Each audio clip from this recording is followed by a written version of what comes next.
Super Mario Bros. Is an all-time classic. It revolutionized and paved the way for video gaming to become mainstream. Without it, things would look very different today. That begs the question, how do you follow up on such an important game? Well, by sticking to the same formula, of course. No, a sequel should be wildly different, so that it can stand on its own and have its own identity. Alright, no one has ever said or wished for that. But regardless, today we'll be looking at both sequels to the original Super Mario Bros. And comparing them to see which is truly the better sequel and better game overall. We'll be judging them based on a few categories, but do note, winning in a category doesn't necessarily make that game better. You'll see what I mean. Also, disclaimer, I love both of these games and they are both really good games. This video is just for fun. So if your desired winner isn't the one I chose, please don't get mad at me. Now without further ado, let's go! Slight history lesson before we begin. The whole reason that there are two different versions of Super Mario Bros. 2 is because The Lost Levels was released locally in Japan only and not the rest of the world, as Nintendo had deemed it too difficult for Western audiences. Still, they had to get a sequel out. That's where Super Mario Bros. 2 comes in. Most people know by now that the reason Super Mario Bros. 2 looks so different than its predecessor is because it's actually a reskin of another game called Yume Kojo Doki Doki Panic. What people don't know is that Super Mario Bros. 2 is more than a reskin. They've optimized it more, adding new animations and audio to improve the game overall. In addition, while it may be a reskin, Doki Doki Panic actually started off as a Super Mario Bros. 2 prototype, more focused on the vertical platforming aspect, in contrast to the original's lateral movement. So technically, what we're looking at isn't really a reskin after all. It's pure 100% Mario.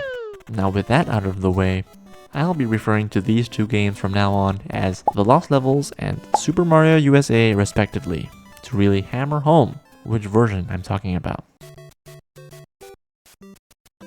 Atmosphere environments refers to the background, music, and overall vibe of the game. Now in my opinion, probably to the surprise of a lot of you, The Lost Levels actually dramatically improves over its predecessor.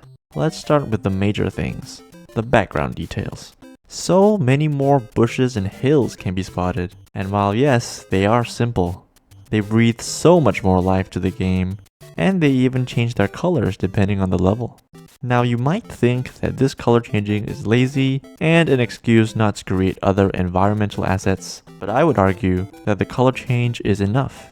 Take these two for example, the exact same bushes and hills, but the color of the one on the right gives it a more autumn setting, while the one on the left gives it a more cool winter setting. On to the more minor things now.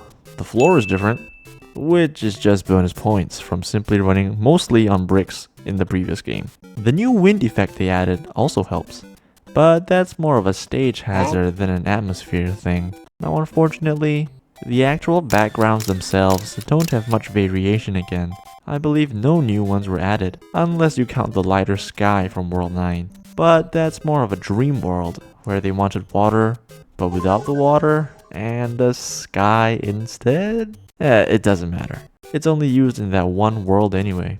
No new music tracks have been added either, so it really is just the same music over and over again. The enemies mostly look the same, and Mario and Luigi look exactly the same as the previous game, which isn't bad, they're all classics.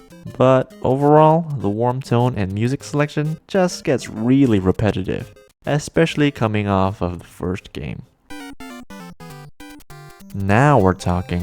While we had to pick apart bush colors in The Lost Levels, you can definitely see the difference in Super Mario Bros. USA. The more vibrant, brighter color palette, entirely new art style, and the more intricate details of the characters and enemies completely blow The Lost Levels out of the water. And underground, a sky, a night setting. Wait, I thought these were supposed to be new. Alright, fine. Forgive me if I'm wrong, but Super Mario USA is the first time in the Mario series where we have worlds that actually change theme.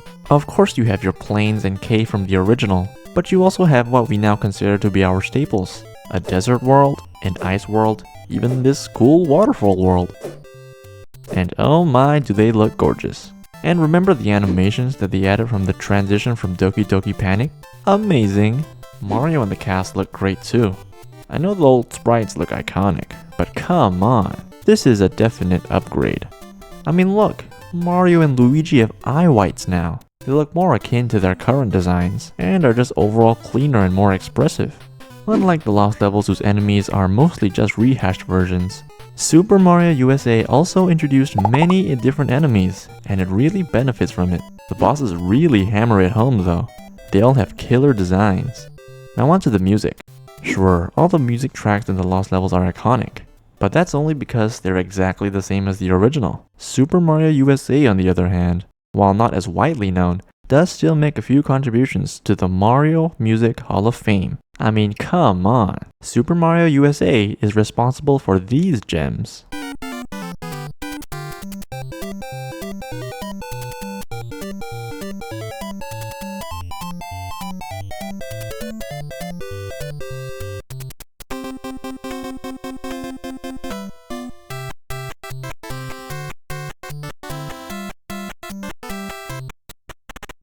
There's no competition. Super Mario USA takes this one.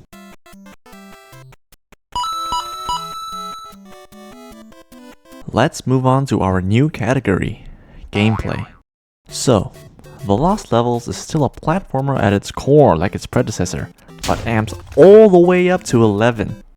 Unlike the Mario games of today, where you can breeze through most of the levels on the first try, the general gist of the game, at least in my experience, and what I find to be the most reliable strategy, requires you to uncover the level bit by bit and form a reliable strategy to get past, where the next level begins and you repeat the process all over again for the next level, while still retaining your knowledge on how to beat the previous levels of the world that you're trying to complete.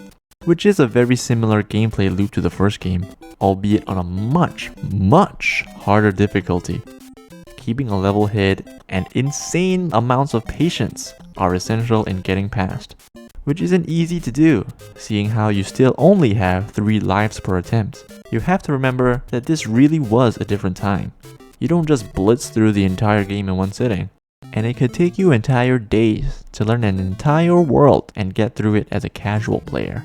Power-ups such as mushrooms, fire flowers, stars, and 1-ups are still scarce and could be hidden in any block, even some invisible ones, which is still borderline unfair for those playing through the game blind. Well, at least we have the internet for that now.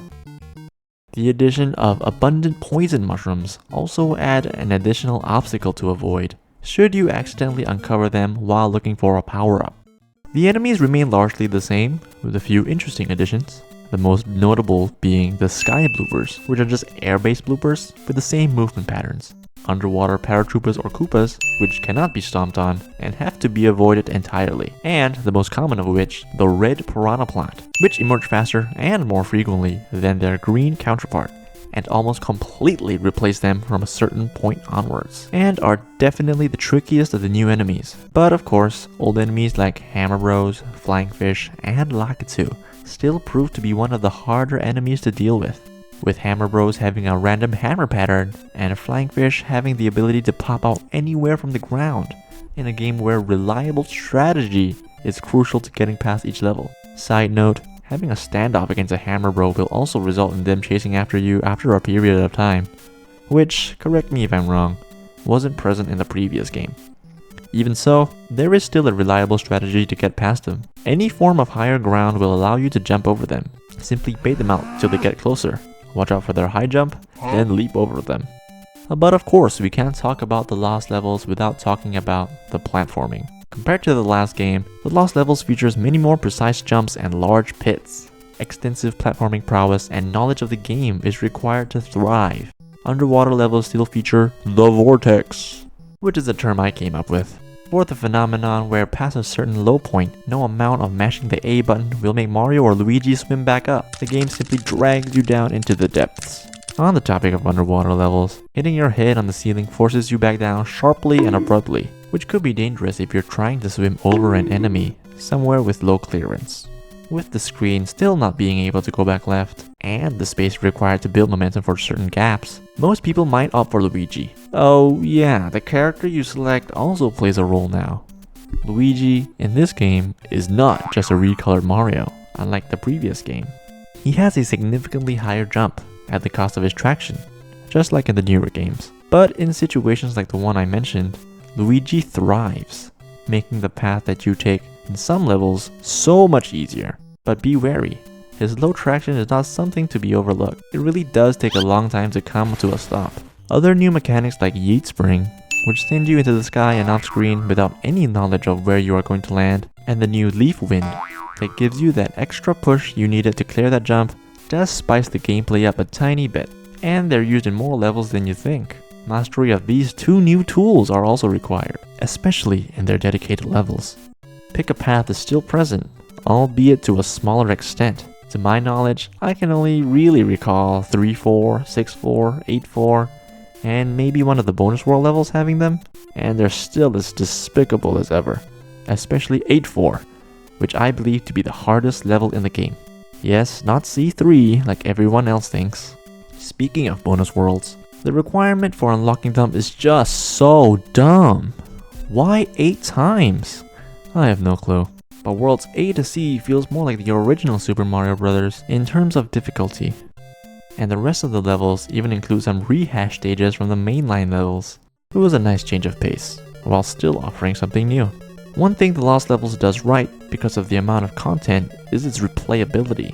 With over 50 levels to play through, 2 different skill sets to choose from, and many fake warp pipes that actually warp you backwards to keep track of, it's fun to come back to this game every now and then if you're looking for a challenge that will keep you occupied for weeks.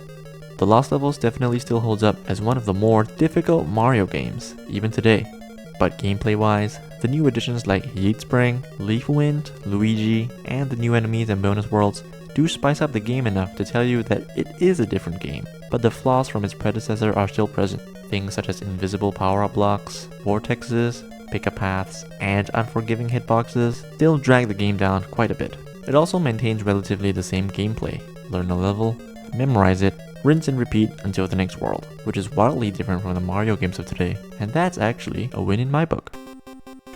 Super Mario USA sometimes feels like the black sheep of the Super Mario Bros. Trilogy. Everything was so different, mostly because of its gameplay. Gone are the days of stopping on Koopas, and so are the Goombas, Koopas, Hammer Bros, Bloopers, you get the gist. Lakitus become Pidgeots, Piranha Plants become Panzers, Flying Cheep Cheep became Flying Tongues, Trouters, and a whole cast of other characters. While most of them are one-offs, a few did slip through the cracks and become mainstays in the Mario series. Something that Super Mario USA did right was the variety of boss fights they had. Sure, they kinda only show up in this game, but man, fighting a boss at the end of almost every level is a blast. Even the most repeated boss, Birdo, has different variations to keep you on your toes and prevent it from being stale. Defeating enemies now requires vegetables, which have to be pulled from the ground, more tedious compared to your original stomping. But I think it actually adds more depth. Why? Similar to the Lost Levels, Super Mario USA provides many different ways to play, using its character selection. But this time, double the roster that the Lost Levels had. Mario, Luigi, Peach, and Toad all have different strengths and weaknesses. Strength for plucking, speed, and jump height are all factors to consider for getting you to the end. Or you could spice things up with a randomizer, or maybe a specific character run. It makes the game quite replayable. There's no one best character, because each level throws something unique at you that's more suited for one character over another, which the game actually encourages you to do because you get to switch your character every level, making no 2 runs truly the same. But that's also kind of the problem. We're down to 7 worlds and only 3 levels each world, except the final world, which only has 2?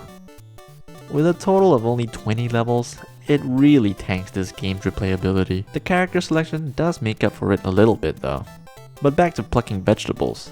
It's a really different mechanic compared to all the other mainline Mario games. You don't just pick up vegetables either. You can pick up enemies to throw at other enemies, power blocks, keys, and much more. Hell, you don't even have to pick enemies up if you don't need to. In fact, that's how some of the levels are beaten.